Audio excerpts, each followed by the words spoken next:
तो हो सकता है कि वो लोग प्यार करत हो या रावा लगनी में बीच में दरार डाले, रवे फूल लगनी करे, रवे लगनी खेती करे, सर को तो हो सकत रहे ना हर के कर मजाल बा मिलाई नजर बबुआने से हई श्री राम जी के वंशज जिहिल हम सने से हम लड़का है तो लड़का जोड़ उहे सब करे खातिर ना दोस्त बनत रहे, दोस्त बनते बनते भैया भी बनते रहे, भैया के बाद सैया भी बन जाता रहे, दोस्त बनते रहे, सैया बन जाता रहे।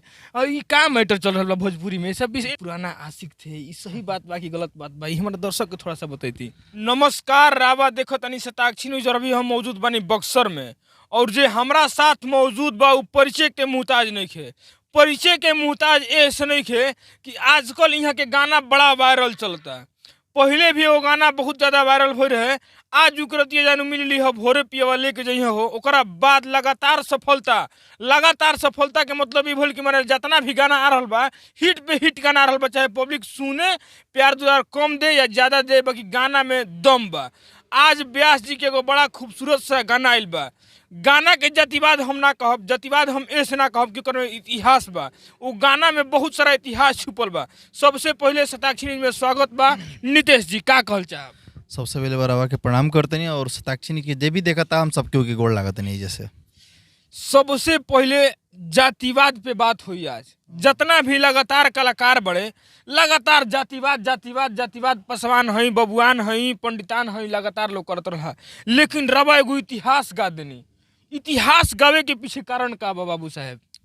देखी रहल बात बाबू साहब, पंडित जी, ये कोई भी होके आपन कोई भी जातिवाद होके के चाहिए तो ऐतिहासिक चीज होके के चाहिए, कोई भी चीज होके के चाहिए तो जी लाए कि हाँ हम बाबू साहब के गौले बने तो हम बुझाई चाहिए कि बाबू साहब कुछ गौले बने। तो बाबू साहब गोली मरले हैं तो बाबू साहब चुमा इहे कुल स्टेज पे लोग गावता। तो सोचने कह रहा ऐसा चीज गावल जाओ कि सब चीज को अंते कह देवे। कह रहा तू लोग का गईब लोग आपन सोची हो लोग।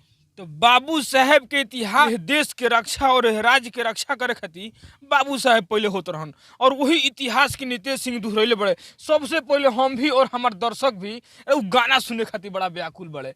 ऐतिहासिक गाना जो जातिवाद ना ऐतिहासिक रवा गा दिले बनी। अच्छा, पहली बार बता दी कि मान ले कि हमनी के सब के सहयोग भई रहे देश के आजाद करे में भी सब के हाथ रहे। जी ब्राह्मण के भी रहे कि हमनी के एगो सहयोग कहल जाए तो ब्राह्मण के बहुत सहयोग मिलल बा। जी जे कि शिक्षा देवे वाला में अब आजकल के कलाकार लोग खातिर हमको नहीं है कि पंडितान हमें तो ढोनी चटी है, बबुआन हमें तो ढोनी चटी है। लेकिन आजकल के कलाकार लोग के हम बता दी कि बबुआन पंडितान के इतिहास ही ना हो। बबुआन और पंडितान के इतिहास ही नितेश सिंह के मुंह से सुनी। आज सबसे पहले हमारे दर्शक बड़ा व्याकुल बड़ा इतिहास सुना दी। हम बता दी कि मैंने हमार जो गाना आइल मानी कि राउर जे वीर बा, जे राउर जात से नाम जानल जा। गाना मत कहीं, राउर बबुआन के इतिहास आइल बा। ये राउर बड़प्पन बाबा बताओ तनी। तो हम एक लाइन पहले गुनगुना दी गाना के मेन लाइन। हर के कर मजाल बा मिलाई नजर बबुआने से हई श्री राम जी के वंशज जिहिल हम सने से। ओहो गजब अंदाज में गोनी महाराज लेके गाना के टाइटल और गाना कौना कंपनी से आइल बा ये हमरा दर्शक के तनी बता देती। ये गाना टीम फिल्म भोजपुरी से आइल बा, और एक लेखनी बनी गोलू पांडे जी आ म्यूजिक शंकर बिहारी जी के बा। हम चाहब कि टीम फिल्म भोजपुरी परवश में जाके और नितेश सिंह के गाना के बहुत प्यार दुलार आशीर्वाद दी। प्यार दुलार आशीर्वाद ऐसा दी कि आज जोन बड़े बड़े स्टार के जोन मुकाम हासिल नहीं भइल उ मुकाम आज नितेश सिंह के हासिल होके। और इतिहास है ये भोजपुरी में आजकल मतलब कि साल भर से इतिहास चल रहा बा कि लगातार लोग अश्लील गाना परोस रहा बा। लेकिन वही बीच में नितेश सिंह के जो गाना आ रहा बा, लगातार जो गाना आ रहा बा सब ऐतिहासिक गाना होता। एगो हम और रवा मुख से गाना सुनल चाहब जोन गाना रहा लगातार माने आज भी वो दर्शक के वो गाना के प्यार दुलार मिलेला। लेकिन एगो और हम बात बता दी कि आजकल का होला कि जातिवाद लोग गावता। जी गावता ना, तो कहे के मतलब है केहू के अगर ठीको नहीं के रहते तो उ का करता जातिवाद में ऐसा गावता लोग। देखी केहू खाहू के ठीक नहीं के वो कहता हम रंगदारे हैं राइफल लेके घूमतनी। तो बाबू इतिहास बता दी ना कि इतिहास क्षत्रिय के होला। इतिहास सबके रहल बा कुछ ना कुछ, लेकिन जो रंगदारी कहल जी ना सूट बाबू एगो जात पे हमनिए पे करेला। वाह वाह, इतिहास है। इतिहास के पन्ना अगर पलटल जाई तो ओकरा में सर्वप्रथम बाबू साहब के नाम आवेला। बाबू साहब के नाम एह से आवेला कि यह देश के रक्षा करे वाला, यह राज्य के रक्षा करे वाला पहले बाबू साहब ही रही। और बाबू साहब के जब इतिहास खोलब नु, बाबू साहब ढोनी चटना ना होले, बाबू साहब चोली खोलना ना होले, चोली की डोरी ना खोले। ई रवा सब गाय के फुहरपन करतनी। रवा पसवान होई तो पसवान मैटर गाय, लेकिन दूसरा जात के रवा हीन नजर से मत देखी। लेकिन आजकल के कलाकार जौन बड़े तो हीन नजर से देखत रहे। आज ही हमारा साथ जो नितेश सिंह बैठल बड़े नु, यहाँ के लगातार गाना वायरल होला। हम चाहब कि और गाना के जौन आज भी प्यार दिल आशीर्वाद मिलेला, हम चाहब कि ओह गाना के एक बार गुनगुना दिए अपना। आज जौन बोलनी है भाई के जातिवाद मत ले ली है लोग, ओहो गाना टीम फिल्म सही रहे। हरे आजू के रतिया जानू मिली हो भोरे, हर पिया वाले के जई हैं हो भोरे, पिया वाले के जई हैं हो। नितेश सिंह के जौन आवाज बानू, रवा सब के जौन दिल बातों दिल जीत ली और मन गदगद हो जाई। अभी तो आवाज बैठल बता इतना खूबसूरत बा। ये अपना दर्शक के मतलब नितेश सिंह के जब गाना जब जाके रवा सुनब तो और दिल प्रसन्न और मन गदगद हो जाई। गदगद ऐसे हो जाए कि आवाज़ में इतना खूबसूरती बा और गाना ओह मिजाज से गाओ जाला, माटी के खाटी मिजाजी चीज़ गाओ जाला। अच्छा, एक सवाल रवस रही, भोजपुरी में आज लगातार लोग एक दूसरे के ऊपर लांछन लगा रहा बा। अभी रोशन रोही और एगो लड़की बिया, ओकरा संगे लगातार माने दोनों तरफ से बयानबाजी हो रहा बा। का कहल चाहब वो विषय पे? वो पागलपंती कहल जी। सोशल मीडिया पे का जरूरत बा केस करे? हम जाते तो मीडिया का करियो में? वो तो मीडिया का आदमी, कुछ आदमी करिए रवा हमारे लेके आदमी रही तो कुछ आदमी कहे कि सपोर्ट करें कि मैटर खत्म करा, कुछ आदमी कहें कि लड़वा के और हमने के अपन लिया पब्लिसिटी ले हैं लोग, कमाई। लेकिन दर्शक एगो चीज जानल चाहिए, उ लड़की रवा साथ भी काम कैले बिया, उ लड़की रवा साथ भी काम कैले बिया। बहुत सारा दर्शक बड़े, चाहे बहुत सारा न्यूज वाला भी बड़े, जो उनकी अपन टीआरपी कमाए खातिर कोई तरह के किरण का पहला आशिक मिल गया तो पहला ये मिल गया वो मिल गया, इस विषय में बात नहीं करेंगे। लेकिन वो लड़की आपके साथ काम की है तो उसका हाल, उसका व्यवहार कैसा था, इस चीज़ के बारे में हम जानना चाहेंगे। जे बोला था गलत बोला था, हम राशि उसके किनारे दोस्त रही जा, बहुत अच्छा मित्र रही जा, और फिर अचानक हमनी के अपन काम हुआ के काम छोड़ देनी, हमनी कॉन्टेक्ट भी सब चीज़ बंद हो गई। और ऐसा होगा बोलले भी रही, और वो भी बोलत रही कि नितेश जी ये सब लव मत कीजिएगा। हम भी बोलत रही कि ना बाबू अपना काम करो, खूब आगे बढ़ो। अब पता ना कुल चंगुल में कैसे धरा गेली, अपना करियर खराब सब कुछ कहत रही। लेकिन बहुत सारा दर्शक बड़े जो की जानल चाहते रहे कि नितेश सिंह की जो न्यूज आयल बा अभी लगातार ट्रेंड कर रहा बा कि पुराना आशिक थे, ये सही बात बा कि गलत बात बा? ये हमारे दर्शक को थोड़ा सा बताई। ना ये सारा सर सब गलत बात बा। आशिक उसी कुछ ना ही, हम दोस्त रही वो भी बता देगी। आजकल भोजपुरी में दोस्त बनते रहे, दोस्त बनते बनते भैया भी बनते रहे, भैया के बाद सैया भी बन जाता रहे, दोस्त बनते रहे, सैया बन जाता रहे। और ये का मैटर चल रहा भोजपुरी में? सब विषय पर का कहल चाहब? अरे देखी का रहल बात बना कि कोई भी चीज़ देखी, लव कोई खराब थोड़े चीज़ है, आ ओकरा के पब्लिसिटी भी ना करे के चाहिए, ओकरा के अपना में सुलझे के चाहिए। बुरबकाही और नहीं ना समझी का कहल जी। अच्छा, एक चीज हमरा और नहीं बुझात कि माने आजकल के प्यार लोग कैसन करता।